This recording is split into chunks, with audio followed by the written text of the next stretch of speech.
Do not despair, my fellow outdoorsmen. There is still hope for your puffy coat. You're going to get yourself some rubbing alcohol and some cotton swabs. You're going to clean up that area around that rip. And then once it's good and clean, you're going to find yourself a toothpick and poke all those feathers back inside that coat.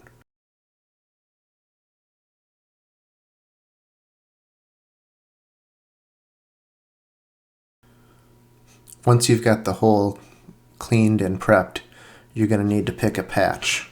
I like to use the mini patches from Tenacious Tape. They're pre-cut to a usable size and the corners are rounded so they're less likely to peel up.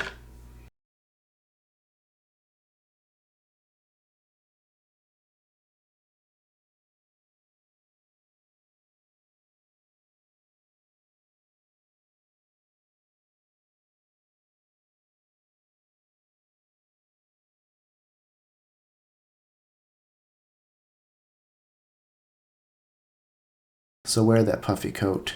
Wear it with pride with all those patches on it, and everyone will know that you have actually used your puffy coat.